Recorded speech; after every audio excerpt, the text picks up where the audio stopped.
वो जेल में बंद हैं, जेल में बंद होकर भी धमकियां देते हैं, विदेश में हैं लेकिन हमारे देश में हत्याओं को अंजाम दिलाते हैं। ये आपस में भी लड़ते हैं लेकिन आपस में गठजोड़ कर कर नेटवर्क भी फैलाते हैं। ये न्यू इंडिया के क्राइम का मल्टीवर्स है। इसमें बहुत सारे पात्र हैं, उनकी कई सारी कहानियां हैं। और आज इस मल्टीवर्स को उघाड़ने के लिए हमारे साथ हैं अरविंद ओझा, जो 2 दशकों से क्राइम रिपोर्टिंग कर रहे हैं, फिलहाल आज तक के साथ जुड़े हुए हैं। उनके हिस्से में इस देश की कई बड़ी ब्रेकिंग न्यूज़ हैं और अक्सर वो टीवी पर आते हैं बड़ी खबरों के साथ। आज पढ़ाकू नितिन में है। अब से 10 पॉडकास्ट पहले, एपिसोड पहले भी वो हमारे साथ थे, लेकिन तब खबर कुछ और थी, बात कुछ और थी। आज थोड़ा इस मल्टीवर्स को समझेंगे जिसके वे खुद भी एक पात्र हैं इस नाते, क्योंकि क्राइम की खबरों को रिपोर्ट कर रहे हैं, लगातार ग्राउंड पर जाकर भी करते हैं और ऐसे बहुत सारे लोगों से बात करते हैं जो कई बार एजेंसियों की पकड़ और पहुंच से भी काफ़ी दूर होते हैं। तो अरविंद जी, बहुत बहुत स्वागत है आपका। Thank you Nitin. और दूसरी बार स्वागत है आपका। थैंक यू सो मच, उसके लिए बहुत बहुत धन्यवाद। एक बार तो हमारी बात हुई तो आप उस वक्त अतीक अहमद वाले मामले में रिपोर्ट कर रहे थे लगातार कई हफ्ते, और आप गोरखपुर में थे। हाँ। तो दूर थे, हम आज थोड़ा पास है। हाँ, लेकिन उस वक्त आपने मुझे कैसे बुलवाया था ये भी। हाँ, बीमार थे आप। आज तंदुरुस्त हैं एकदम। हाँ बिल्कुल, अच्छा फील कर रहे हैं। बिल्कुल अच्छा। मौसम भी बढ़िया है। बिल्कुल। बीमार भी प्रयागराज में ही हुआ था, स्टोरी की वजह से, इतनी गर्मी थी और उसी में एनकाउंटर। चाय मंगवा दूं? नहीं नहीं, बिल्कुल ठीक है। कॉफी पियेंगे? बिल्कुल पी लेंगे। एक कॉफी मंगवा दो भाई, एक कॉफी आतिथ्यम से मंगवा दो आप। ठीक है। ठीक है, तो जब तक कॉफी आए एक सवाल पूछ लूं आपसे। बिल्कुल पूछिए। मुद्दे पर तो आऊंगा, लेकिन ये बताइए, अभी स्कूप आई थी तो जिग्ना वोरा को हमने काफी स्ट्रगल करते देखा। वो कई ऐसे लोगों से बात करती है जिससे एजेंसी भी बात नहीं कर पाती, है ना। आपका काम भी मिलता जुलता है जेडे, जिग्ना वोरा वगैरह से। तो ये बताइए, आप कैसे कर लेते हैं बात? कोशिश सारी बात नहीं बतानी, पर जितनी बता सकें। नहीं नहीं, बिल्कुल मैं कोशिश करता हूँ, क्योंकि और आइडेंटिफिकेशन भी जो पहचान है उसी वजह से है। अब पुलिस ने कोई प्रेस कॉन्फ्रेंस कर दी, वो पुलिस जो सामने परोस दे वो करना क्राइम रिपोर्टर का काम नहीं है। क्राइम रिपोर्टर का काम है, जैसे अभी मैंने हाल फिलहाल में एक इंटरव्यू किया था, बात उस पर करेंगे, गोल्डी बरार की। हाँ। अब गोल्डी बरार क्या है? गोल्डी बरार का नाम आया सिद्धू मूसेवाला का जब मर्डर हुआ, तब गोल्डी बरार का नाम सामने आया और लॉरेंस बिश्नोई का नाम। बहुत सारे लोगों का नाम तभी सामने आया। आप लोगों को शायद हो सकता है पहले से पता हो, आम लोगों को नहीं पता था। थोड़ा बहुत हम लोग तो जानते रहते थे, लेकिन लॉरेंस बिश्नोई का आया, गोल्डी बरार का आया। अब सवाल है कि, और जिस तरह का मर्डर हुआ था सिद्धू मूसेवाले का, फैन फॉलोइंग्स बहुत ज़्यादा थी। मैं आपको बहुत ईमानदारी से बताऊँ, मैं भी बहुत नहीं जानता था सिद्धू मूसेवाले को, लेकिन जब मैं पंजाब गया, मर्डर को कवर किया कई दिनों तक वहाँ रुककर, और उसके बाद जब आया नोएडा और एक पार्क में टहल रहा था, हाफ पैंट पे, रिलैक्स ऑफ था, तो कुछ लड़के आए जिनके रिपोर्टर्स के ऑफ होते हैं। हाँ, ऑफ हो जाते हैं, कभी कभी मिल जाते हैं। तो पार्क में टहल रहा था तो कई लड़के आए, बहुत यंग, 16-17 के। अरे आपको देखा था सिद्धू मूसेवाला में। तब मुझे पता चला कि अच्छा, सिद्धू मूसेवाले की कितनी बड़ा आदमी था। तो उसमें 2 नाम सामने आए, लॉरेंस बिश्नोई, गोल्डी बरार, सतविंदर सिंह उर्फ गोल्डी बरार। तो लॉरेंस बिश्नोई जेल में बंद था, ये फिर उसके बाद हमने निकाला भी कि जेल में बंद था। यार जेल में कैसे? लेकिन फिर हमने ही स्कूप निकाला था, उसका ऑडियो इंटरसेप्ट की, तिहाड़ जेल में बंद था, खूब चला था वो। लेकिन बिश्नोई एक फेस है, गैंग लीडर है, लेकिन जो असल था, जो पूरा ऑपरेशन संभालता है लॉरेंस बिश्नोई का, वो है गोल्डी बरार। अब ये हमेशा चलाते थे कि कनाडा में बैठा है और अमेरिका में बैठा है। एक बार खबर आई अमेरिका की पुलिस ने पकड़ लिया है। हाँ, वो पंजाब के मुख्यमंत्री ने भी वो दावा कर दिया था कि FBI की मदद से हमने गोल्डी बरार को पकड़ लिया। वो अलग बात है, गोल्डी बरार को हमने पकड़ा। अच्छा। तो अब वो गोल्डी बरार कौन है? कई तरह की बातें हैं। ऑपरेशन वही चला रहा है। तो जब ऑपरेशन वही चला रहा, फिर इंडियन पंजाब पुलिस ने उसके खिलाफ इंटरपोल की मदद से रेड कॉर्नर नोटिस जारी करवा दिया। अभी कुछ महीनों पहले, 1 महीने भी नहीं होंगे, कनाडा पुलिस ने 25 वांटेड की लिस्ट में डाल दिया, 1.5 करोड़ का इनाम उसके ऊपर रख दिया। तो एक होती उत्सुकता कि भाई वांटेड है, उसको पकड़ा जाए, उसके मन में क्या चल रहा है, किस तरह से ऑपरेशन करता है, तो वो किया जाए।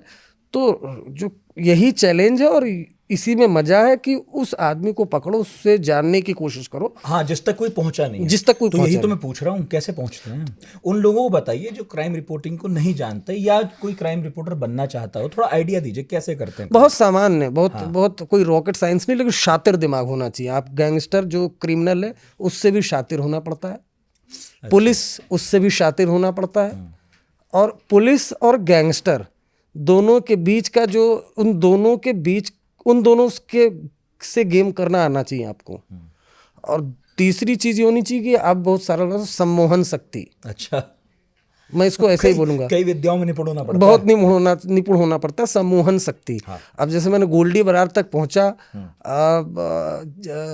जिस एजेंसी के पास बैठा उसी एजेंसी के पास एक किरदार था, उसी के थ्रू आउट मैंने इंटरव्यू निकाला, और बाद में वही एजेंसी मेरे को नोटिस भेज के पूछ रही कि तुम उस तक कैसे पहुंचे। तो उस एजेंसी को भी नहीं पता कि मैं उसी एजेंसी के पास बैठकर मैंने कुछ ऐसा किया कि गोल्डी बरार तक पहुंचा। तो आपको अब जैसे कन्विंस, अगर सामने कोई आ जाए तो आपको उसको कन्विंस करना आना चाहिए। नहीं तो ये जो अपराधी हैं, इतने बड़े अपराधी जिनसे आम लोग तो अगर पता चल जाए कि ये अपराधी फला फला है, ये कर चुका है, तो डरेगा।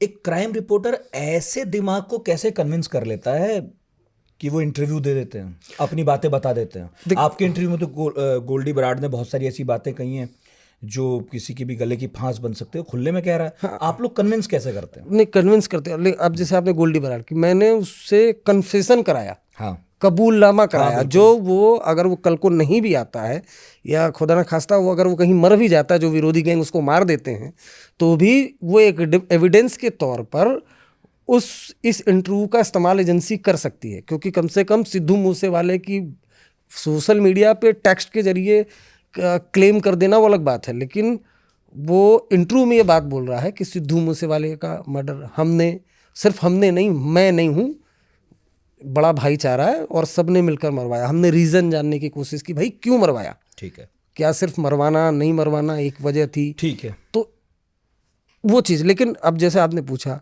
नंबर आ भी गया कांटेक्ट, तो लोगों की हिम्मत नहीं होती कि फ़ोन कैसे करें, फ़ोन करके पूछें क्या, क्योंकि भाई सामने वाला को हो रहा है, जब ये पता है कि वो किस तरह से मर्डर करा रहा है, कि इस तरह के हाई फाई वेपन्स, वो भी देसी कट्टा नहीं, इटली के जिगाना पिस्टल वो सब यूज़ करते हैं, AK-47 रॉकेट लॉन्चर तक पंजाब तक वो लेकर चले आए। तो उनसे बात कैसे करनी है, सबसे पहले तो ये, फिर बात करनी। अब अगर बहुत से लोगों ने मेरी तारीफ़ करी, या आप भी देखे इंटरव्यू में, तो मैंने बेधड़क सारे सवाल पूछ दिए, तुमने कैसे मरवाया, क्या मरवाया, ISI से तुम्हारा क्या लिंक्ड है, और बहुत से ऐसे सवाल जो पूछे जाने चाहिए थे। कैसे कन्विंस करते हो आप?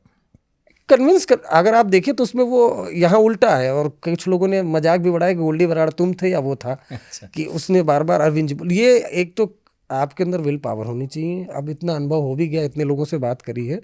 दूसरी चीज, हर आदमी, तो छोटा शकील, रवि पुजारी, अली बुदेश, है ना, हाँ बहुत, हाँ, ये तो वो है जो किरदार जिनके इंटरव्यू चलते हैं, लोग देखना चाहते हैं, जिनके नहीं चलते शायद इनसे ज्यादा खूंखार है उनसे। तो आप लोग सतत संपर्क में रहते हैं?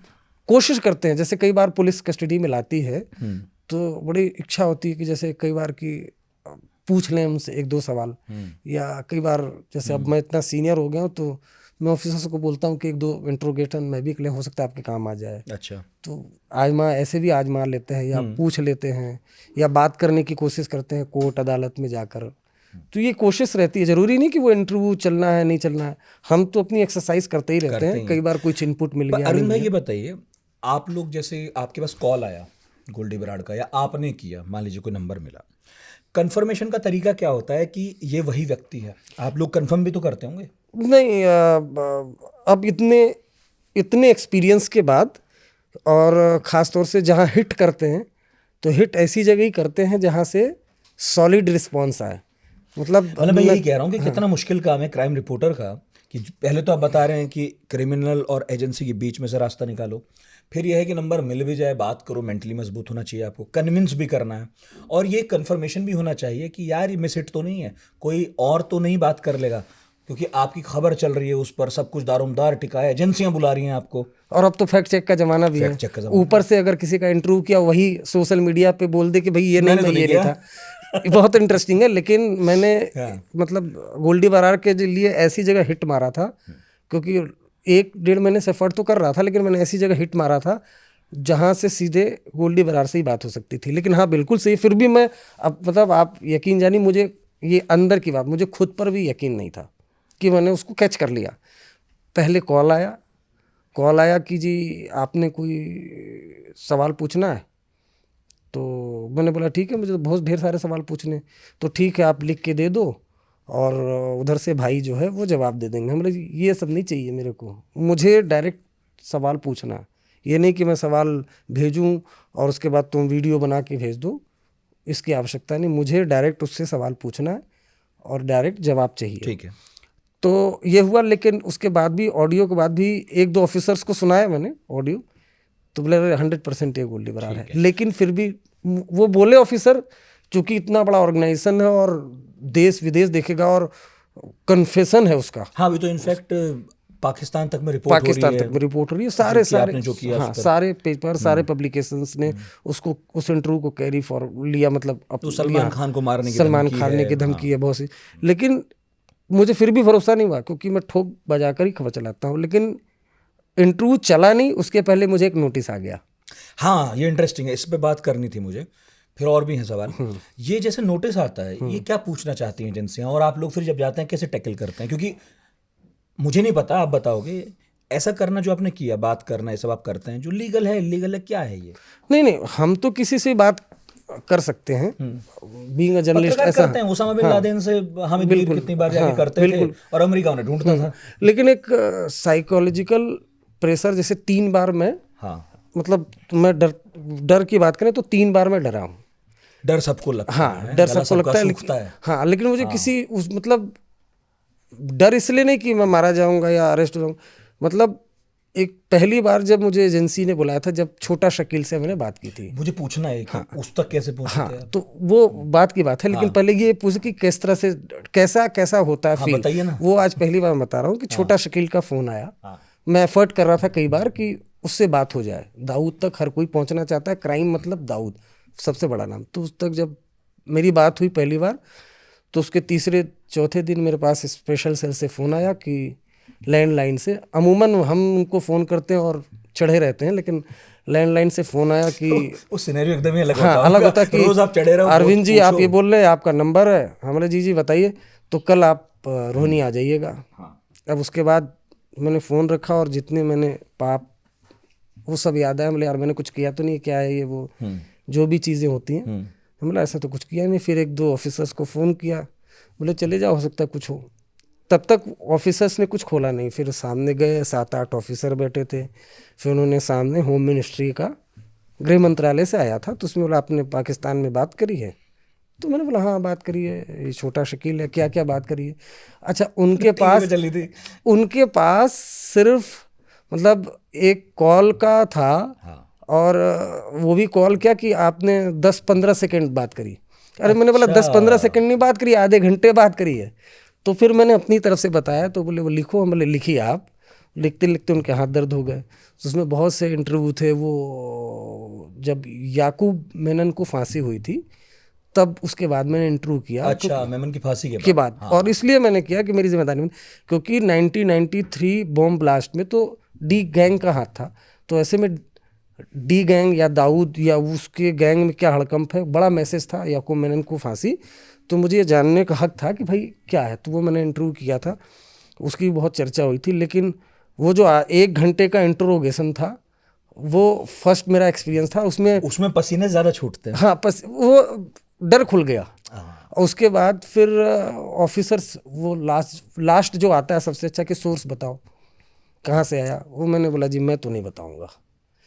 तो उस पर आधे घंटे वो बहस हुई उनसे कि भाई सोर्स बताओ। हमने तुम्हें सब मालूम है, जब तुम्हें ये मालूम है हमने उससे बात कर ली, तो तुम्हें ये भी मालूम, मैं अपनी तरफ से सोर्स का नाम नहीं बता। पुलिस एक्शन नहीं ले सकती पत्रकार के खिलाफ? नहीं, क्यों एक्शन लेगी? अच्छा, अगर उनको एक्शन लेना होगा तो फिर हम लोग के पास मतलब केवल वो आपसे जानकारियां ले सकते हैं, लेकिन वो जोर जबरदस्ती नहीं कर सकते और एक्शन नहीं ले सकते। ये क्लैरिटी के लिए पूछा। हाँ, नहीं, बिल्कुल जोर जबरदस्ती भी नहीं कर सकते, और बिल्कुल उनको ये हक है। अगर पाकिस्तान में बात हो रही है और टेररिस्ट या गैंगस्टर है उससे बातचीत हो रही है, तो वेरिफिकेशन किस व्यक्ति ने बात की, ताकि क्या बात की। हेल्प मिले और वो भी पकड़ सके। नहीं, हेल्प मिले और पकड़ तो क्या सकें, पाकिस्तान में तो कैसे पकड़ेंगे, वहाँ तो ऑपरेशन ही चलाने अगर कोई पड़ेंगे। अंदर भी हो उसके लिए भी पूछ हाँ, देश में नहीं, ये है एक तो सबसे पहले फर्स्ट स्टेप होता है कि किस व्यक्ति ने बात की, उसका वेरिफिकेशन सबसे ज़रूरी है। क्या बात की है ये जानकारी भी ज़रूरी है, और ये एजेंसीज एक्सरसाइज करती हैं, ये बहुत ज़रूरी होता है। लेकिन सबसे इंटरेस्टिंग था कि मैंने सोर्स नहीं ही बताया,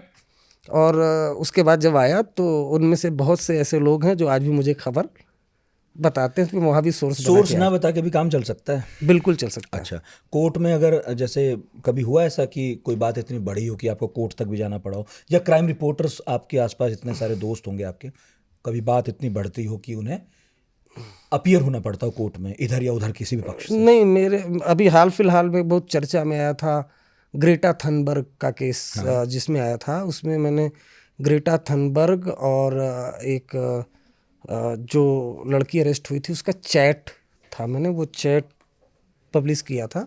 उस पर कई लोगों ने ऐतराज़ जताया था कि ये जो कंटेंट है इसको डिलीट किया जाए, और उसके बाद मामला हाई कोर्ट तक गया था इंडिया टुडे की तरफ से भी। लेकिन ना हमने कंटेंट डिलीट किया, ना कुछ डिलीट किया, हमारे पास चैट्स थे, हमने उस चैट चलाए। तो ईश्वर की कृपा है कि अब तक जो खबरें चलाई हैं हमने खुद भी फैक्ट चेक बहुत सावधानी से चलाई हैं, तो इसलिए चाहे कोर्ट हो चाहे पुलिस हो, हर जगह अपनी विन विन सिचुएशन रही है। ओके। और सोर्स अगर कोर्ट भी पूछे या नहीं पूछती, ऐसा अमूमन नहीं पूछती है। अच्छा, अब मैं आपसे एक स्टेप आगे आ जाऊँ। छोटा शकील साहब ने कई बार बात की, ब्रेकिंग बनी, टीवी पर आती रही, वो ठीक है, लेकिन फिर भी ये एक या दो पीढ़ी पुरानी मतलब जमात है गैंगस्टर्स की, है ना। अब तो नए चेहरे आ गए, जो आप खुद भी कह रहे थे कि मैं गया, मैंने देखा सिद्धू मूसेवाला कौन था पता नहीं, लेकिन अच्छा इन लोगों का हाथ है, तो आपके लिए भी नए पन्ने खुले होंगे, है ना। तो मेरा प्रश्न ये था, और बहुत सारे लोगों ने पूछा है, ये जो नए चेहरे हैं क्राइम की दुनिया के, प्रमुख चेहरे फिलहाल कौन कौन से हैं आपकी लिस्ट में? हाँ बिल्कुल, क्योंकि अब दाऊद इब्राहिम, छोटा शकील, अब ये तो टेररिस्ट भी हो गए हैं और बिजनेसमैन भी हैं, ये 1000 करोड़ से ज़्यादा। लेकिन अब जो यंगस्टर हैं, ख़ास तौर से सोशल मीडिया का ज़माना है अब, तो सोशल मीडिया में जैसे एक वायरल वीडियो के साथ स्टार हो जाते हैं, तो सोशल मीडिया से ही अब गैंगस्टर भी स्टार हो रहे हैं। तो जो ख़ास तौर से आजकल बहुत चर्चा में और बड़ी चिंता की भी बात है, ये हंसी वाली बात नहीं है कि जो यंगस्टर हैं वो लॉरेंस बिश्नोई को बहुत पसंद करते हैं, ये चिंता की बात है। जबकि अगर आप एक वीडियो डालिए, अगर आप देखिए मिलियंस में व्यू, इंस्टाग्राम में पेज, फेसबुक पर पेज, अभी अतीक अहमद का मर्डर हुआ, उसमें जो 3 शूटर्स थे वो लॉरेंस बिश्नोई से बहुत ज़्यादा इन्फ्लुएंस थे।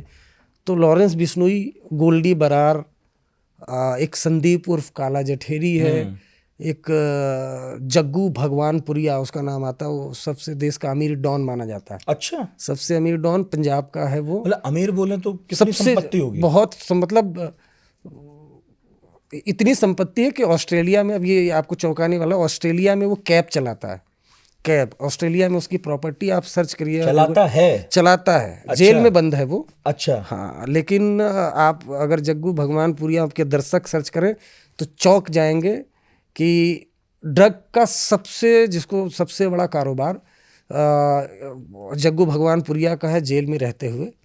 और कबड्डी की टीम, जो पंजाब में कबड्डी होता है और विदेशों में भी कबड्डी की टीम है, और बहुत पैसा, मतलब बहुत पैसा है जग्गू भगवानपुरिया के पास। पाब्लो एस्कोबार है हमारे यहाँ का। हाँ, आप ये समझ सकते हैं। और कई लोगों को चैलेंज कर चुका है, जो पंजाब में बड़े बड़े नाम नहीं ले रहा हूँ, आप भी जानते हैं पंजाब में जब ड्रग का नाम आता है तो किन नेताओं का नाम आता है, उन तक को उसने चैलेंज कर दिया कि आप पीछे हट जाइए। पाकिस्तान से ड्रोन से वेपन्स, समुंदर से, जहाज़ से कई बार उसके कार्टेल आए हैं ड्रग के, जो एजेंसीज ने पकड़े हैं। तो जग्गू भगवानपुरिया किरदार है, उससे मेरी एक बार एजेंसी में जब आया था तो मेरा थोड़ी बहुत बातचीत भी हुई थी। अभी किस जेल में है? अभी पंजाब की जेल में। पंजाब की जेल। जग्गू भगवानपुरिया है, गोल्डी बरार है, बाकी राइवल गैंग में अब टेररिस्ट भी हो गए हैं। बहुत चौंकानी, इसमें भी आगे बढ़ेंगे एक स्टेप कि कैसे गैंगस्टर टेररिस्ट अब गैंगस्टर का किस तरह से इस्तेमाल करते हैं। अच्छा, तो जग्गू भगवानपुरी, एक कौशल चौधरी है हरियाणा में, वो लॉरेंस बिश्नोई गैंग का विरोधी। ऐसे समझने की बात है कि एक तरफ बिश्नोई गैंग है, दूसरी तरफ एक बम्बीहा गैंग है। बम्बीहा गैंग को लीड करता है लकी पटियाल, जो अजरबैजान की जेल में बैठा हुआ है। अच्छा जी। तो ये इंटरनेशनल गैंग है। गैंग लीडर लॉरेंस बिश्नोई बहुत इंटरेस्टिंग है, वो पंजाब की जेल में बैठा हुआ है। जो मेन जो गैंग को ऑपरेट कर रहे हैं वो अमेरिका में बैठे हुए हैं, जैसे गोल्डी बरार कनाडा से अमेरिका में बैठा हुआ है। लॉरेंस बिश्नोई का भाई अनमोल बिश्नोई वो अमेरिका में बैठा हुआ। उसके वीडियो भी अभी आए थे, एक पंजाबी बहुत फेमस सिंगर है उसके साथ उसके वीडियो सर्कुलेट हुए थे। एक सचिन बिश्नोई है, वो भी डिटेन हुआ था, विदेश मंत्रालय ने उसकी जानकारी दी थी, हालांकि वो भी अब पकड़ से बाहर है। तो इस तरह के कई किरदार हैं। अर्श डल्ला है, अर्श डल्ला अभी वांटेड है, वो पंजाब में टारगेट किलिंग करा रहा है। पंजाब का कभी गैंगस्टर होता था, लेकिन अब वो खालिस्तानी टेररिस्ट के साथ मिलकर वो करा रहा है। एक हरविंदर सिंह रिंदा, नाम सुना होगा। हरविंदर सिंह रिंदा पंजाब का कभी था, अब वो पाकिस्तान में चला गया है, बब्बर खालसा के साथ जुड़ गया है। एक लांडा हरिके है जो कनाडा में है, अब वो भी टेररिस्ट ऑर्गेनाइजेशन के साथ जुड़ गया है।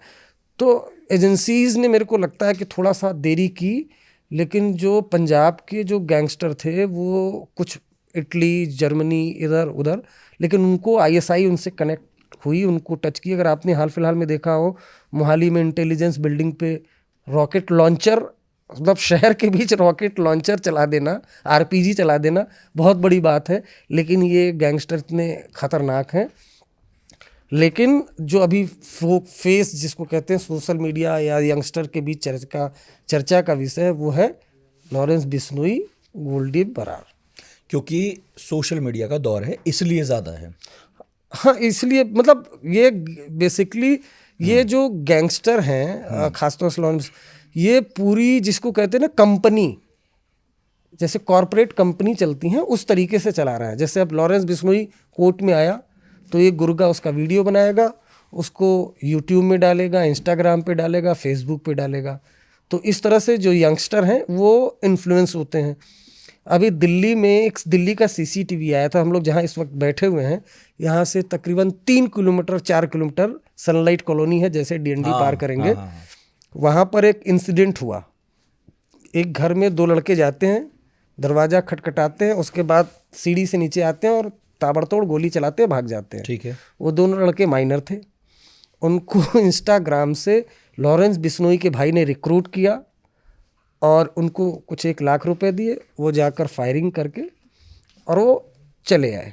वो एक्सटॉर्शन वसूलने का तरीका था। तो ये फेसबुक, इंस्टाग्राम, सोशल मीडिया से भी लड़के रिक्रूट करते हैं। एक एग्जाम्पल दिया। दूसरा, राजस्थान में भी अभी एक बहुत बड़ा लूट कांड हुआ था। आगरा में लड़के बैठे हुए थे, 18-19 साल के लड़के, वो इसी तरह से इनके पेजेस को लाइक करते थे, उनको भी इंस्टाग्राम से रिक्रूट किया। वो आगरा से उठे, राजस्थान पहुँचे जयपुर में, वहाँ से फायरिंग करी, आगरा चले आए, पुलिस ने पकड़ा था। तो वो इंस्टाग्राम, तो इस तरह का इन्फ्लुएंस है। 2 तरीके से ये रिक्रूट कर रहे हैं। एक तो विदेश में सेटल कराना, या तो कनाडा या मनचाही कंट्री में सेटल कराना, और दूसरा सोशल मीडिया से हर आदमी गैंग लीडर बनना। जैसे आपने देखा होगा अतीक में किस तरह से फायरिंग कर रहे थे लड़के एकदम यंग, तो वो भी इन्फ्लुएंस थे लॉरेंस बिश्नोई से। तो ये इस तरह से इन्फ्लुएंस कर रहे हैं। इसके पीछे सबसे इम्पोर्टेंट है सोशल मीडिया। मुझे हैरानी हो रही कि क्यों इनके पेजेस ब्लॉक नहीं होते, लेकिन अगर आप देखें तो नीरज बवानिया है, दिल्ली का नीरज बवाना उसको कहते हैं, उसके मिलियंस में वीडियो जाते हैं। एक वीडियो डालता है, मिलियंस में, हाई सिक्योरिटी वार्ड में बंद है। तो ये इनकी पूरी कंपनी चलती है। और अब तो हैरानी आपको ये होगी, गोल्डी बरार भी सोशल मीडिया पर क्लेम करता है कि हमने इसको मरवा दिया। फिलीपींस में मर्डर कराया था इन लोगों ने, उनके राइवल गैंग का ऑडियो मेरे पुस्तक भी आया था। तो वो फेसबुक पे करते, तो गोल्डी बरार नहीं करता। गोल्डी बरार अमेरिका में है, उसका फेसबुक चलाएगा अजरबैजान में, पोस्ट यूके से। तो इस तरह से वो गुमराह करते हैं। लेकिन इस तरह के पेजेस आपको सैकड़ों की संख्या में दिख जाएंगे, और फेसबुक पे पेज बने हुए हर गैंगस्टर का, उसमें नहीं तो जो एजेंसियां हैं, पुलिस हैं और बाकी लोग हैं, ये बेबस हैं या फिर सपोर्ट में हैं? नहीं, बेबस तो ये है कि जैसे अब एक पेज बन गया, 2 पेज बन गया, ब्लॉक हुआ, और फिर सोशल मीडिया जो अब फेसबुक है उसकी अलग कंपनी, इंस्टाग्राम है उसकी अलग कंपनी, यूट्यूब है उसका अपना है, सबको अपने पैसे कमाने हैं। तो जब एजेंसीज लेटर लिखती हैं तो ब्लॉक होते हैं, फिर दूसरे खुल जाते हैं, तीसरे खुल जाते हैं। अरविंद भाई, आपको 2 दशक हो गए क्राइम कवर करते हुए, ये पूरा सिनेरियो आप बता रहे हैं। पहले साल में जब आप करियर का आपका पहला साल होगा, वो सिनेरियो भी आपको याद ही होगा, देखा बहुत होगा। अच्छे से याद हुआ। ये चीज़ें, अगर मैंने कहूँ क्राइम बढ़ रहा है कि घट रहा है, फिर इस तरह से देखूँ तो नहीं बढ़ रहा, बढ़ रहा है ना। अब इसको ये तरीके अलग है। अब ये स्ट्रीट क्राइम, अब अगर आप देखिए क्राइम के कई ट्रेंड होते हैं, और क्राइम वैसे तो भी कभी ख़त्म होने वाला है नहीं जब तक हम आप जिंदा हैं। मैं अगर कोई नहीं रहेगा, हम आप रहेंगे अकेले, हम ही एक दूसरे पे कुछ ना कुछ ठीक है। करेंगे। लेकिन ये बहुत चिंता वाली बात है, ख़ास तौर से अगर यंगस्टर बहुत मतलब लॉरेंस बिश्नोई के बारे में तो ये है कि एक मेरे जानने वाला सोर्स है, पुलिस में है, जब लॉरेंस बिश्नोई को लेकर वो आया तो उसके बेटे ने कहा कि एक बार फ़ोटो खिंचवा दो, बाप रे, सेल्फी ले लो। तो इस तरह से ये इन्फ्लुएंस कर रहे हैं। प्लस जिस तरह की ये बातें करते हैं, कई बार खुद को विक्टिमाइज करने की कोशिश भी करते हैं कि हम हालात के शिकार हैं, या ओपन तरीके से, या और क्राइम कहीं ना कहीं हमेशा लोगों को खींचता है, उसको जिस तरीके से किस तरह से प्रेजेंट किया जाए। तो ये लोग, इन लोगों ने जिस तरीके से उस चीज़ को प्रेजेंट किया, और एक सेक्शन है ख़ासतौर से western UP, eastern UP, Haryana का इस बेल्ट में हाल फिलहाल तो नहीं, तो क्राइम कम हुआ ये तो नहीं कहा जा सकता, बढ़ा ही है। लेकिन अभी हमारी जितनी बातें हो रही हैं वो दिल्ली और पंजाब के गैंग्स के बारे में ज़्यादा हो रही हैं। हम ज़्यादा उनके बारे में बात कर रहे हैं, या फिर क्राइम बढ़ा इन इलाकों में ज़्यादा है? हम क्यों बात कर रहे हैं? हम बात क्यों कर रहे हैं? सिद्धू मूसेवाले का जिस तरह से मर्डर हुआ, सबने देखा, देश ने देखा, 2 गाड़ियों में इस तरह। मैंने खुद ही वो वीडियो निकाला था, वो यूट्यूब पे होगा, मैं खुद हैरान हूँ वो वीडियो देखकर। मैंने इस तरह के वेपन्स ऐसे गैंगस्टर के पास नहीं देखे थे। इस तरह के वेपन्स थे, वो ऑटोमेटिक वेपन्स की। हाँ वो ठीक है, पर मैं यही तो पूछ रहा हूँ कि साउथ में भी क्राइम होता होगा, नॉर्थ ईस्ट की तरफ भी होता होगा, इधर ज़्यादा पैदावार हो गई अचानक, गैंग्स की बढ़ गए, या फिर हमारा ध्यान ज़्यादा इस तरफ? नहीं, थे 1-2 गैंग, जैसे राजस्थान में एक आनंद पाल गैंगस्टर था जो मारा गया जो आनंद पाल के साथ होती थी लेडी अनुराधा। मैंने अनुराधा का भी इंटरव्यू किया था। अब अनुराधा जाहिर सी बात है इसको सुनेंगी, तो अनुराधा बार बार ये रिक्वेस्ट भी करती हैं कि मुझे लेडी डॉन क्यों कहा जाता है, क्योंकि अब मैं अपने हाउस वाइफ हूँ। हालांकि एनआईए कई बार उनके यहाँ रेड हाल फिलहाल में कर चुकी है।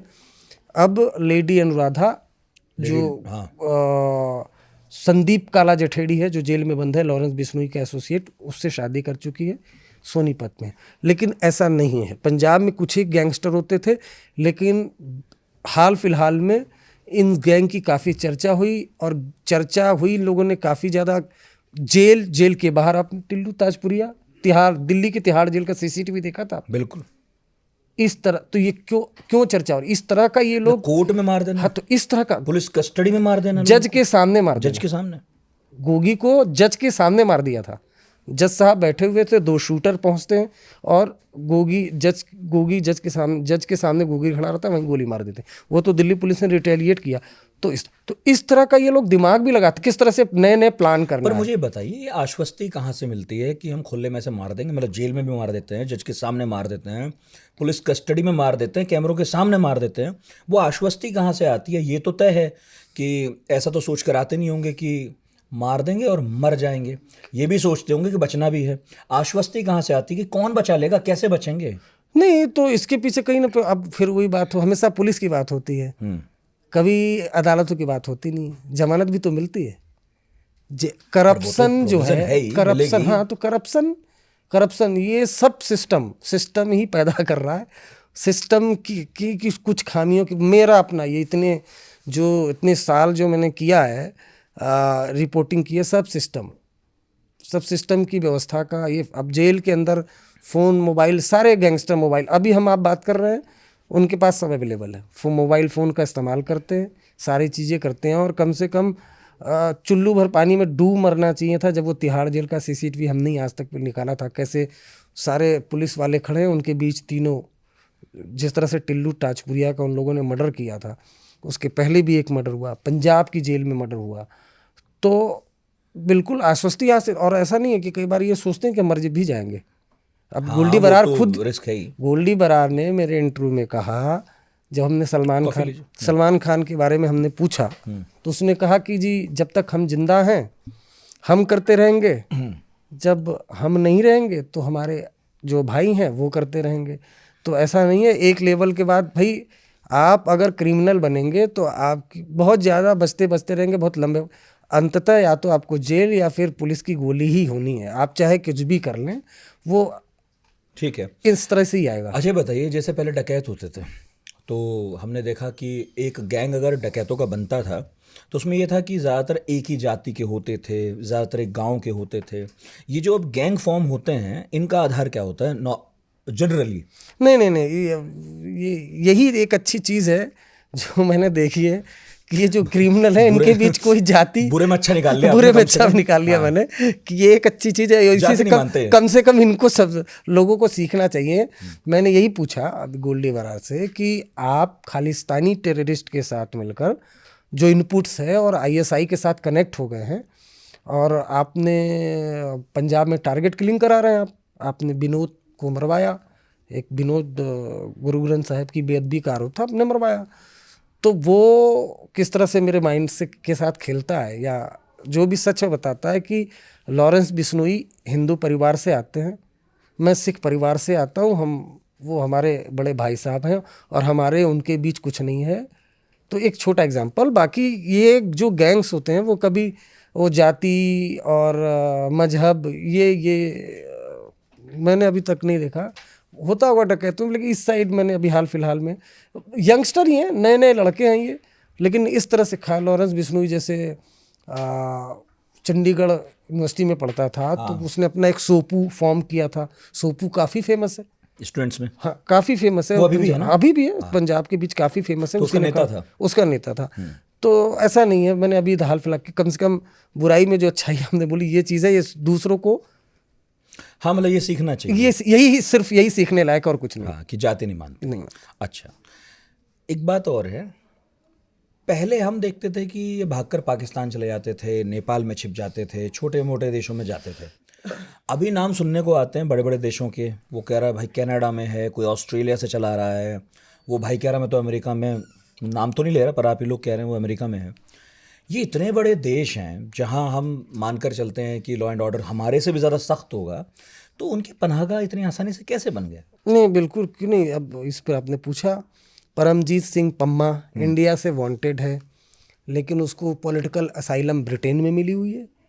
वो तो पॉलिटिकल असाइलम है, हाँ, ठीक है। तो ये भी पॉलिटिकल असाइलम, तो ये सब क्या हथकंडा ही। तो अब कनाडा में, जो अमेरिका में जो गोल्डी बरार है वो भी पॉलिटिकल असाइलम लेने की कोशिश में है, जो लॉरेंस बिश्नोई का भाई है वो भी पॉलिटिकल असाइलम लेने की कोशिश में है। अजरबैजान, हर जगह अलग अलग तरह की सुविधाएं हैं, ब्रिटेन, दुबई। अब यहाँ से कई ऐसे गैंगस्टर हैं जो दुबई में चले जाते हैं, 1.5 लाख रुपया 2.5 लाख रुपया कमरा किराए पर लेते हैं और वहीं से अपना एक्सटॉर्शन कॉल करते हैं। तो ये इस तरह से भी चीज़ें हैं। पुर्तगाल, अभी अब मैं एक लेटेस्ट ब्रेकिंग न्यूज़ में कहते हैं, तो हम इस पॉडकास्ट में आपको एक नई चीज़ बताने वाले हैं। वो नई चीज़ ये बताने वाले हैं कि जो कनाडा जर्मनी बेस था, अब आने वाले दिनों में फिर से आप पुर्तगाल का नाम सुनेंगे। अच्छा, अबू सलेम की वजह से जो सुर्खियों में आया था, जो सुर्खियों में आया था, तो अब क्यों सुनेंगे? क्योंकि अब पुर्तगाल में जो खालिस्तानी टेररिस्ट या गैंगस्टर है वो धीरे धीरे वहाँ जमा होने शुरू हो गए हैं, और पुर्तगाल की गवर्नमेंट अब बहुत सपोर्ट नहीं कर रही इंडियन एजेंसीज को। अच्छा, वो नहीं कर रही है क्योंकि आप अबू सलेम को लेकर आए थे, तो जो एक एक्स्ट्राडिशन का ट्रीटी होता है, हाँ, वो ट्रीटी तो आपने तोड़ दी है। क्यों, कहाँ तोड़ी? वो टूट गई है उनके हिसाब से। उन्होंने जो बहुत शर्तें रखी थी, वो शर्त उनमें कुछ नहीं मानी, उसमें कुछ हमें नहीं तो मोटी मोटी पता थी, मोटे, हाँ, तो वो नहीं मानी, और वो पुर्तगाल से फांसी नहीं देंगे, हाँ, पुर्तगाल की सरकार बहुत नाराज है, या जो भी चीज़ें, और बिल्कुल नाराज। हर जब भी कोई एक्स्ट्राडिशन ट्रीटी होती है तो नहीं। तो अब जो मुझे इनपुट्स मिला है और कुछ हमारे पास डॉक्यूमेंट्स भी हैं कि पुर्तगाल भी अब नया हब बन रहा है, लेकिन अब छोटा राजन वो अलग, बुर्किना फासो वहाँ पे छिपा हुआ था। तो बहुत से थाईलैंड में। अब जैसे ये पूछ रहे हैं आप, तो ये गोल्डी बरार और लॉरेंस बिश्नोई का जो भी एक्सटॉर्शन का पैसा वो थाईलैंड में जाता है। अच्छा, मनीष भंडारी एक है, हाँ, उसके पास इन्वेस्ट जाता करता है। हाँ, वो उसके पास पैसा जाता है, वो पैसा इन्वेस्ट करता है, तो पैसा खूब है। और अमेरिका में बिल्कुल इन्वेस्ट किस चीज में करते हैं? अलग अलग चीज़ों में इन्वेस्ट कर देंगे, होटल में, आजकल किसमें प्रॉपर्टी कर रहे हैं? जमीनों में? प्रॉपर्टी, पहले फिल्मों होटल में होता था। Property, hotel. आने वाले दिनों में फिल्म में भी ये भी पहुंचेंगे। फिल्म में हर कोई पहुंचेगा। फिल्म में तो बॉलीवुड में तो हर तरह के पैसे इन्वेस्ट हो जाते हैं। अच्छा, पैसा कमाना उसका जरिया क्या है? क्योंकि मैं अभी एक खुलासा हुआ आप ही लोगों के जरिए कि एक तो ये होता था कि पहले तो धमकी दी, पैसा मिल गया। अब क्या है कि कुछ लोग इस बात का पैसा दे रहे हैं कि हमें धमकी दो कि हम सिक्योरिटी ले लें, और फिर वो हम दिखाएं लोगों को कि हम कितने बड़े आदमी हैं। एक दो ऐसे केसेस हो जाते होंगे, और सनसनी फैलाने के लिए भी सही है, एक दो केसेस होंगे, लेकिन मोस्टली बहुत कम ऐसा है। मैं आपको बताता हूँ अंदर की बात, जिस पर पुलिस और एजेंसीज का ध्यान ज़्यादा देने की ज़रूरत है। बिश्नोई, गोल्डी बरार ने अभी एक शख्स से 50 करोड़ रुपए मांगे हैं। ये दूसरी ब्रेकिंग आपको दे रहा हूँ, जो भी न्यूज़ मीडिया में नहीं आया है। तो 50 करोड़ मांगे। किससे मांगे? वो एक बुकी से मांगे, जो मैच फिक्सिंग करते हैं, हाँ। या सट्टा लगाते हैं।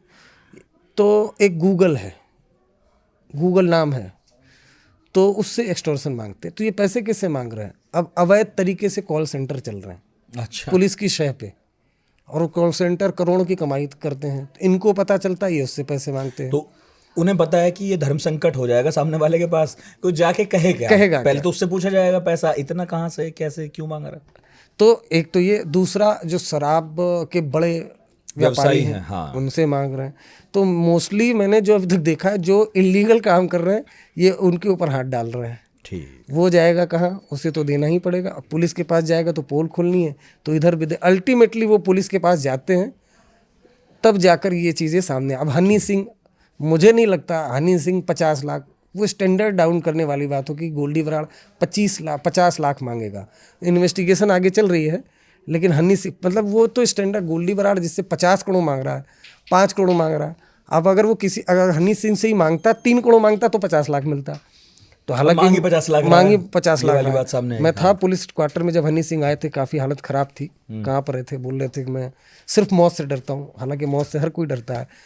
तो एक्सटॉर्शन से ज़्यादा पैसे आ रहे हैं। और अभी NIA ने चार्जशीट जो दाखिल करी, ये जो मोटा मोटा है कि 2019, 20, 21, 22, 50 लाख, 35 लाख, इस तरह करके बिश्नोई ने हवाला के थ्रू कनाडा, थाईलैंड में पैसे भिजवाए। तो एक्सटॉर्शन के जरिए अब ये, चूँकि जिस तरह से नाम चल रहा है दहशत फैलाना, पहले दहशत फैलाने के लिए इस तरह के एक्ट किए, सिद्धू मूसावाला या बहुत सी चीज़ें, उसके बाद एक्सटॉर्शन के जरिए पैसा, टोल, जो टोल, सरकारी टोल होते हैं, उसमें पैसा धीरे धीरे लगाते हैं। तो बहुत अलग अलग लोगों से पैसा, जैसे दाऊद इब्राहिम ने दुबई में, आज दुबई में बहुत से उसकी प्रॉपर्टी है जिसमें दाऊद इब्राहिम का पैसा लगा हुआ है, लेकिन किसी को नहीं मालूम होगा। ज़्यादातर दाऊद, हमें मालूम है, हमने ऐसे कई और दाऊद इब्राहिम के ऑडियो चला के इस बात को इस्टेब्लिश किया था कि उसने दुबई में बहुत सी प्रॉपर्टी है, उसमें पैसा लगा, लेकिन वो बैक से लगाते हैं। तो ये भी अभी हो सकता है, नोएडा में कई जगह पे बिल्डिंगें खड़ी हो रही हों, बैक से बिश्नोई का पैसा लगाओ, सामने से फेस कोई और हो। तो इस तरह से ये पैसे का यूटिलाइजेशन करते हैं और करते हैं। एक बात बताइए, मैंने तो देखा, कोशिश होती है कि जो क्रिमिनल्स होते हैं और बड़े होते चले जाते हैं, वो एक सपोर्ट सिस्टम भी बनाने की कोशिश करते हैं अपने गांव में, देहात में, अपनी जातियों में, समुदायों में, वर्ग में, है ना। तो अभी सलमान खान को धमकी दी, टीवी पर दी, आप ही के कॉल पर दे रहा था। क्या एक ये कोशिश भी होती है या हो रही है इन लोगों द्वारा कि वो भी अपना एक सपोर्ट सिस्टम खड़ा करें, सो दैट कल परसों जब वो फंसेंगे और फंसी रहे हैं लगातार, तो एक सहानुभूति भी हो, उनके समर्थन में भी लोग निकलें, और कई बार इसलिए भी कि बाद में अगर पॉलिटिक्स ज्वाइन करनी हो तो एक वोट बैंक तो हो कम से कम। लॉरेंस बिश्नोई क्या है? LLB पास आउट है, थोड़ा ये जानना चाहिए लोगों को। और आज तक एक भी मर्डर नहीं किया। यूनिवर्सिटी में एक झगड़ा हुआ था, फायरिंग करी थी, जेल में चला गया, उसके बाद जेल से बाहर नहीं आया। तो जमानत क्यों नहीं मिल रही उसे? लगाता ही नहीं जमानत, लेना नहीं चाहता, लेना ही नहीं चाहता वो बाहर। अब उस करेक्टर को समझिए कि वो जब एक बार जेल में गया तो उसने जेल की दुनिया समझी, जेल की दुनिया समझी, तो वो जेल से बाहर नहीं आना चाहता है। राजस्थान गया, इधर गया, फिर जैसे मैंने बताया पंजाब के एक छोटे से सेक्शन तक ये गैंगवार चलती थी। बिश्नोई ने जेल में बैठे बैठे दिल्ली में जितेंद्र गोगी के साथ हाथ मिलाया। ये सब उसके दिमाग की उपज थी, ध्यान से सुनिएगा। जितेंद्र गोगी से हाथ मिलाया, हरियाणा के गैंगस्टर से हाथ मिलाया, और उसके बाद धीरे धीरे यूपी तक पहुंचा। 10-20 गैंग ने मिलकर 10-20 गैंग को एक साथ ज्वाइंट किया।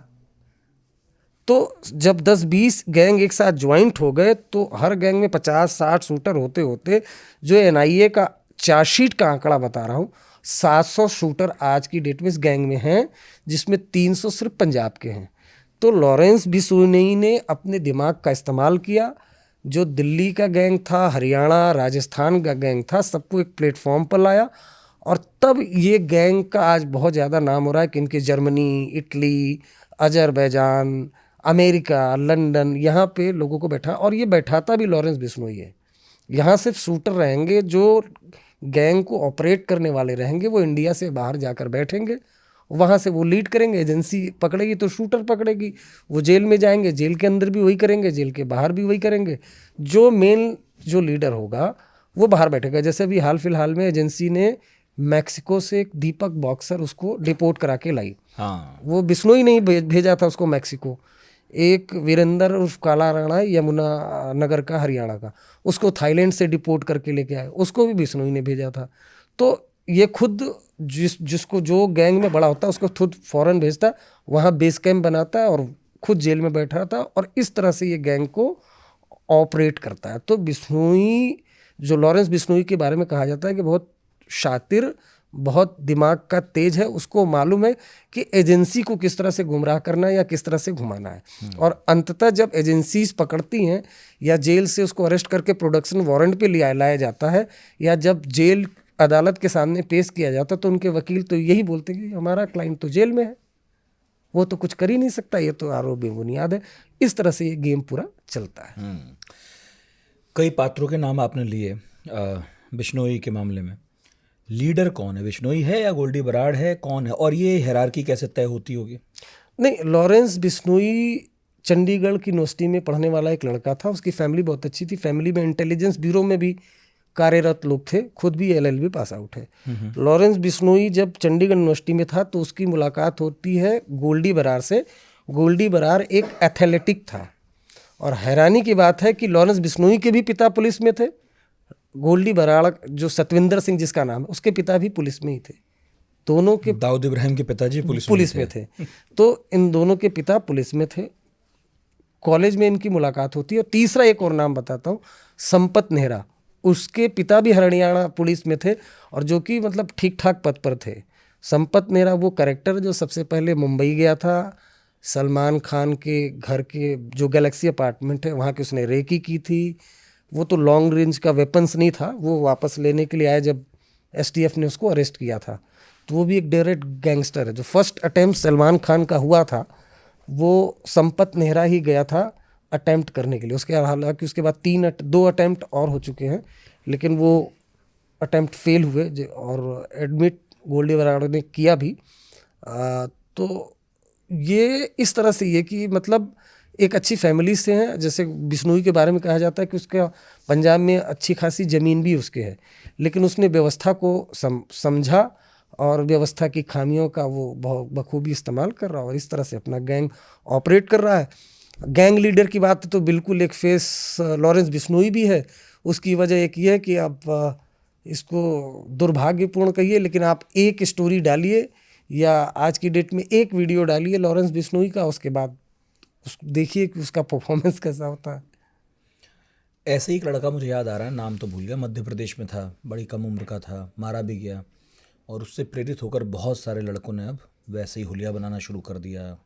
नहीं तो अभी इंडिया टुडे मैगजीन में उसकी एक कवर स्टोरी भी छपी थी। नहीं तो वो भी सोशल मीडिया का ही। हाँ, तो लेकिन ये समझना पड़ेगा जो सोशल मीडिया में ये वो कि ज़्यादा उम्र नहीं होती है मारा जाना। अगर अब तो जेल में आपस में लड़के ही मर रहे हैं। अब तो हो ही रहा है, अब तो जेल के अंदर भी लड़ रहे हैं, मर रहे हैं आपस में। तो ये कि फैसिनेट जरूर करता है, लेकिन ये लोगों को नहीं बोलना चाहिए कि या तो आप पुलिस की गोली से मरेंगे।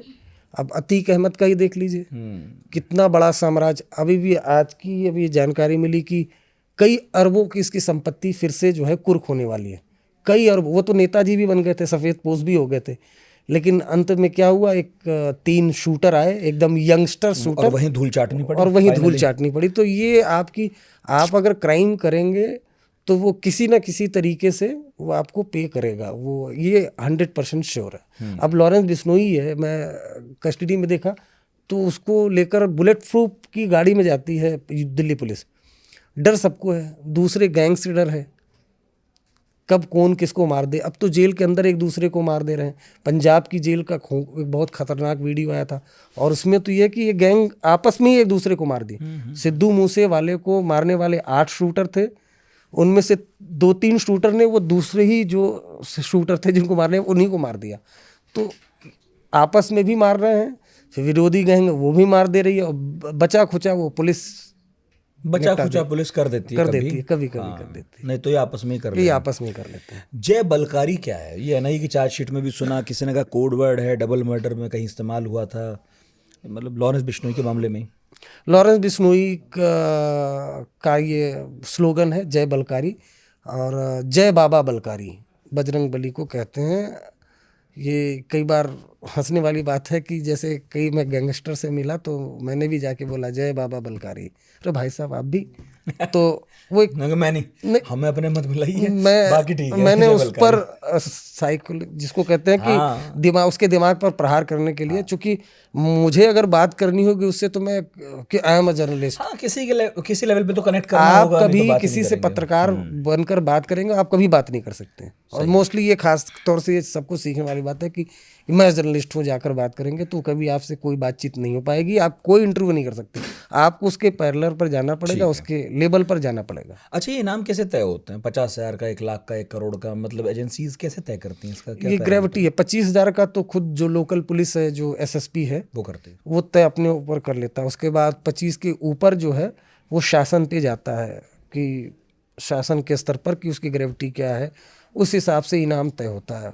जिस तरह से लेवल बढ़ता जाता है, आईजी, डीआईजी, फिर अपनी अपनी ताकत होती है कि कौन कितना अधिकार रखता है करने का, आईजी कितने का, डीजीपी कितना, हाँ, एसएसपी कितने का, एनआईए का अपना अलग होता है, पुलिस का अपना अलग होता है। तो इस तरह से चीज़ें चलती हैं।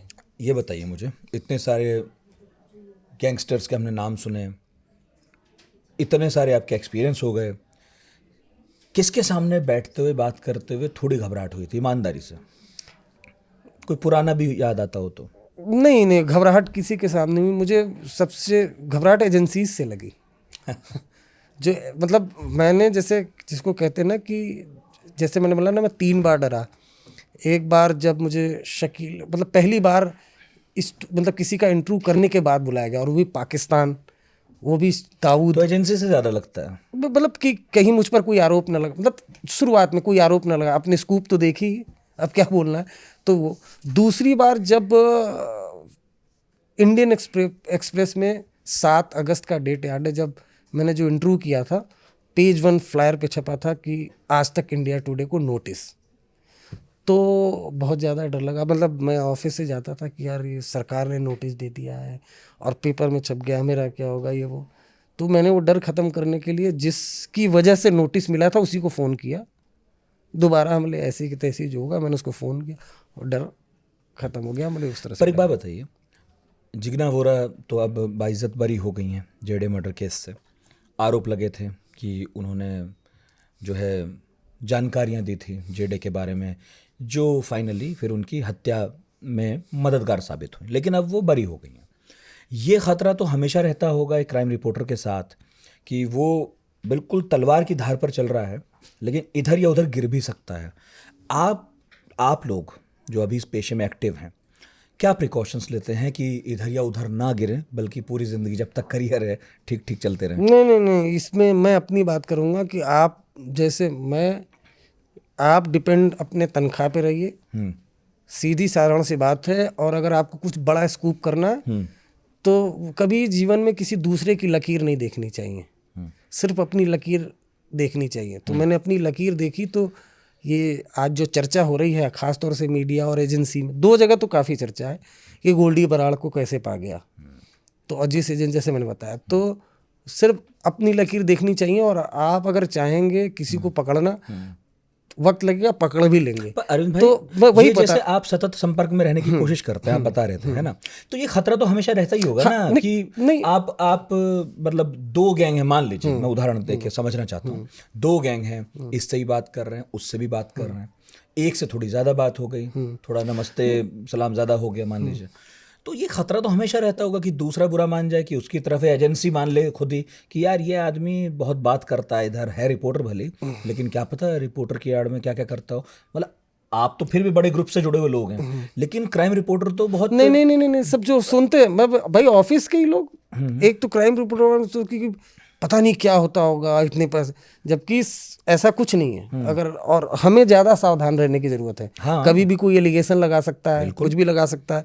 तो इस वजह से आप मुझे इतने सालों से जान रहे हैं, जैसा मैं पहले था, जिस लाइफस्टाइल से उसी लाइफस्टाइल से हूँ, क्योंकि मुझे बहुत पहले से ज़्यादा खूबसूरत तो हुआ। हाँ ठीक है, वो थोड़ी मेहनत कर लेते हैं। हाँ। लेकिन आपने एक चीज़ देखा होगा कि जो मैं था जिस तरह से उसी तरह से हूँ। क्यों? क्योंकि अगर आपको बड़ा स्कूप या बड़ी चीज़ें करनी है तो आपको वो अपने जो ख्वाब हैं उसको थोड़ा सा चीज़ें, आप समझ गए होंगे मैं क्या कहना चाह रहा हूँ, कि उस चीज़ को आपको बैलेंस रहना पड़ेगा। तो कभी होती ही होगी कि मैं इतने बड़े बड़े लोगों को जानता हूँ, पुलिस में भी, एजेंसी में भी और अपराधियों में भी, कोई फेवर ले लूँ। नहीं, वही बोला ना कि एक बड़ी बारी, आज मैं क्यों निडर होकर हर एजेंसी के पास चला गया, जो मुझे नोटिस भेजता है मैं उनके पास चला जाता हूँ।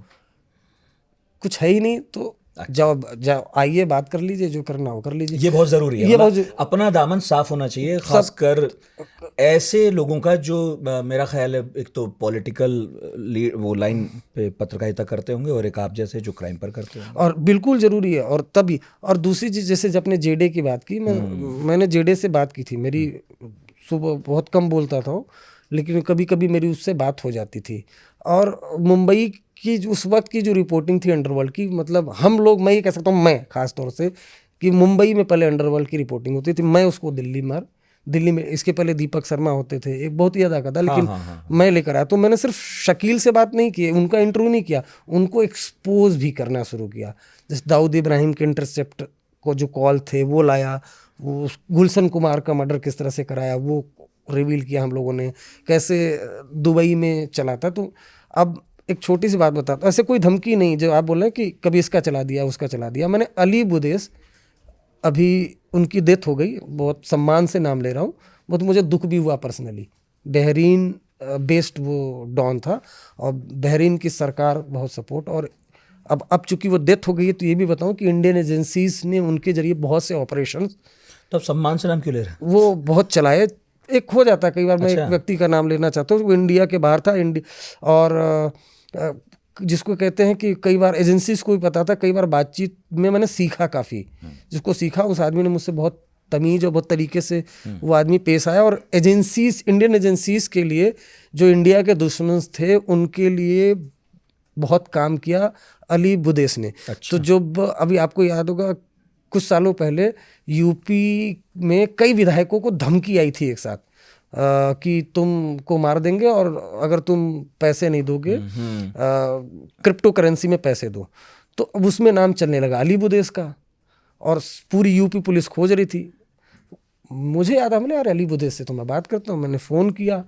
अब उसने फ़ोन पे बताया कि ये सब मेरे नाम से दाऊद और शकील कर रहे हैं। अच्छा। मेरे नाम से बीजेपी के विधायकों को धमकी देना, ताकि मैं रडार पे आऊँ, मैं हूँ, और ये दाऊद और शकील ये भिखारी हैं, ये मेरे नाम से। अब वो इंटरव्यू ऑन एयर चला, शकील बौखलाया। शकील ने मुझे मैसेज किया कि ये कोई डॉन है, इनका तुम इंटरव्यू करते हो। हम बोले तुम भी आ जाओ, फिर तुम भी अपनी सफाई दो।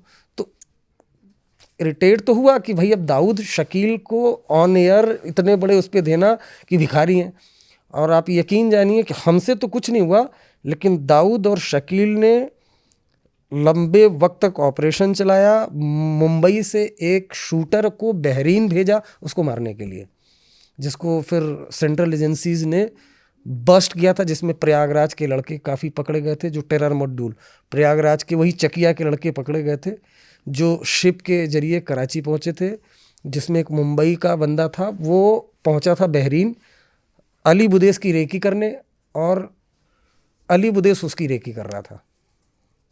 तो वो दाऊद ने भेजा बहरीन में अली बुदेस की रेकी करने के लिए, वो उसकी रेकी करने लगा, और वो उसने मुझे पासपोर्ट वो जो उसकी रेकी कर रहा था ISI के साथ, उसकी सारी फ़ोटो मुझे भेज दी। बोला ये देखो ये मेरी रेकी, क्या दाऊद मुझे मरवाएगा, ये मेरी रेकी करने पहुंचा, मैं तो इसकी रेकी कर रहा हूँ।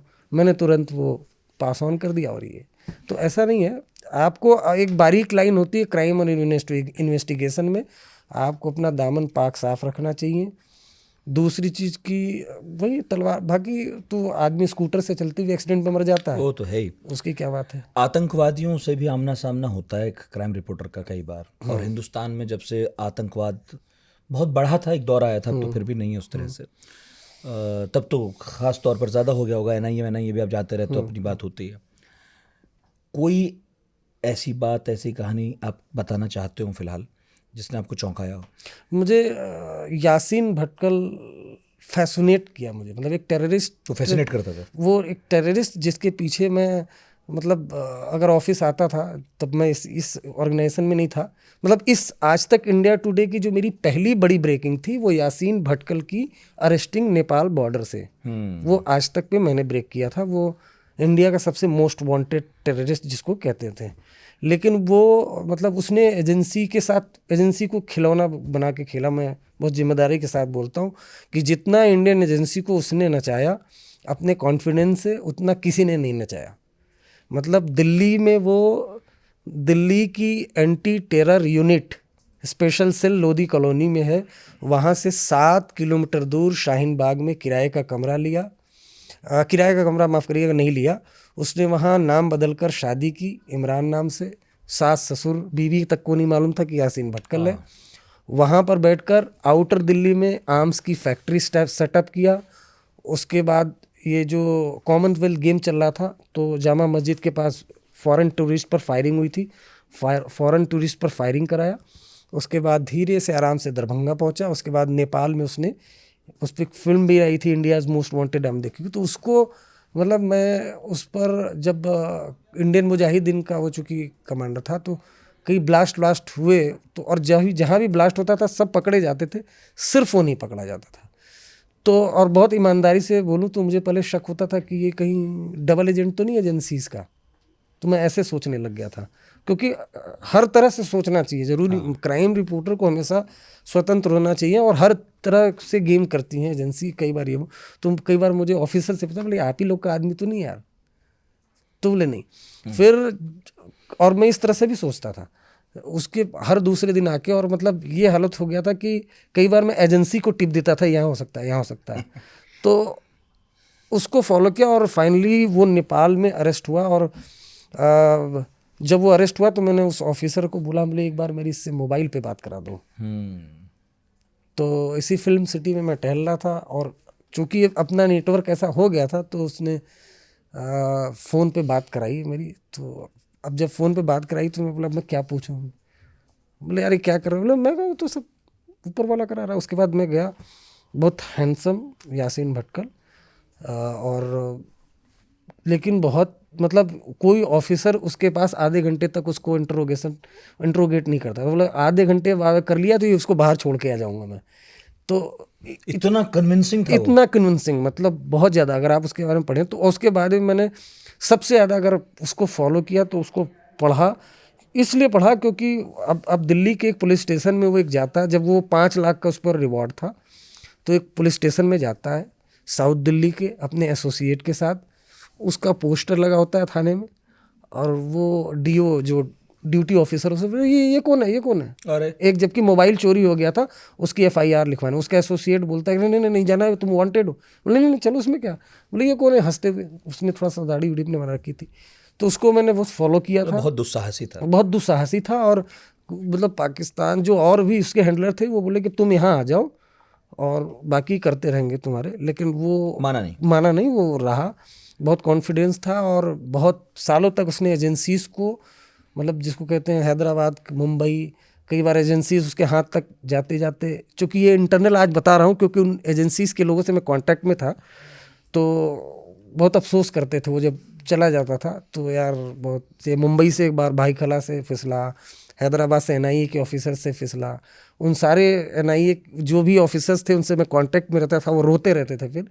लेकिन वो इतना शातिर दिमाग और इतना कन्विंस, जिसको कहते नहीं, मैंने कि मैंने ये चीज़ सीखी कि अगर सामने कोई बैठा है तो उसका दिमाग ब्लॉक कर दो और उसके बाद अपना काम तुरंत करके, जैसे अभी हाल फिलहाल जैसे मैं जैसे कोई इंटरव्यू कर लेता हूँ तो बहुत से लोग बवाल, जैसे भी कंझावला हुआ अभी एक इंसिडेंट, जो स्टोरी पलट देना, एक होता है कि एक स्टोरी को सब फॉलो कर रहे हैं, एक होता है कि आप उस स्टोरी को अपने कोई एक इंटरव्यू या कोई चीज़ से पलट दो। तो उसके लिए सबसे बड़ी चीज़ होती है कि सामने वाला जो है बैठा उसके दिमाग को आप ब्लॉक कर दो, जो आप चाहते हो वो चीज़ निकालो। वो था यासीन भटकल में, तो वो आज तक इंडिया टुडे की पहली ब्रेकिंग थी। लेकिन उस बंदे में हर आदमी, चाहे हम रिपोर्टिंग कर रहे हैं, जो क्राइम कर रहा है वो क्राइम में अपनी महारत, जो चोर है वो चोरी में, सबका अपना अपना टैलेंट होता है। वो टेररिस्ट था, उसका अपना एक टैलेंट था। अल्टीमेटली उसको नेपाल से उस पर मूवी भी बनी है, आईबी के 5 ऑफिसर ने बहुत कम पैसे में बहुत लंबे वक्त तक नेपाल में ऑपरेशन चलाया, अपने रिस्क पर। हाँ, पोखरा से उसको पकड़ा गया था। वो कहानी भी बहुत अच्छी है। वो आप वैसे किताब विताब लिखो, है ना, मेरी सलाह। अभी काम कर लें फिर। हाँ ठीक है, पर लिखना ज़रूर आप। चूंकि पॉडकास्ट का अंतिम हिस्सा है तो एक सवाल और पूछ लेता हूँ। पुलिस वाले जो इस तरह के ऑपरेशंस में शामिल रहते हैं, उनके घर वालों को तो डर लगता ही होगा, जाहिर है। अपराधियों के घर वालों को भी लगता ही है, वो तो अपराधी होते नहीं ज़्यादातर टाइम। क्राइम रिपोर्टर के घर की हालत कैसी रहती है? ठीक है, चलता है, ऐसे नहीं कुछ, मतलब आदत पड़ गई कि ठीक नहीं सुधरेगा, तो इस तरह से चलती है बस। मेरे घर वाले पर्सनली तो कोई रिएक्ट नहीं करते हैं। अब जैसे गोल्डी बराड़ा का इंटरव्यू चल रहा था तो हमारे घर में बेटे ने कहा कि क्या ये तो गंदा आदमी है। बाकी ऐसा कुछ नहीं है। शुरुआत में था घर में टेंस, 1-2 बार ऐसा हुआ है घर में टेंस का माहौल था। जैसे विकास दुबे का जब चल रहा था तो हाँ, आप तो उस काफिले में थे, मैं मेरा तो बात ख्याल है, नहीं कर, पीछे पीछे फॉलो कर रहे थे विकास दुबे वाला। जब मैं कोई encounter स्टोरी हुआ। करता हूँ हाँ, तो घर नहीं बताते ना? नहीं, मेरी कोई बातचीत नहीं होती है और ना मुझे कोई फ़ोन करता है, किसी तरह कोई फ़ोन नहीं आता। ये एक बड़ा सुकून है कि ना मुझे कोई फ़ोन। बहुत से ऐसे बहुत ख़राब सिचुएशन आए, चाहे अतीक में जब गोली चली थी, मैं थोड़ा सा, एक मेरा सहयोगी है समर श्रीवास्तव, वो अंदर था, मैं बाहर था। हाँ, क्योंकि मैं झांसी से पहले प्रयागराज में था, असद का इनकाउंटर ब्रेक किया, फिर झांसी चला गया। झांसी से आया तो बहुत थका हुआ था, 48 घंटे हो गए थे, तो थोड़ा डिस्टेंस में था। फिर भी जब भागा तो भगदड़ मची हुई थी, तो कई बार टेंस माहौल में। या विकास दुबे सबसे खतरनाक था, क्योंकि गाड़ी पलटने वाली थी, लेकिन दिन भर मेरे घर से फ़ोन नहीं आया। तो वो फ़ोन वो भी समझ गया, अंडरस्टूड है, मैं भी समझ गया। और चूंकि अपने को क्या है, अपना एक इंटरेस्ट है, और 2-3 अटेम्प्ट लेने के बाद भरोसा हो गया कि इतनी आसानी से नहीं मरूंगा।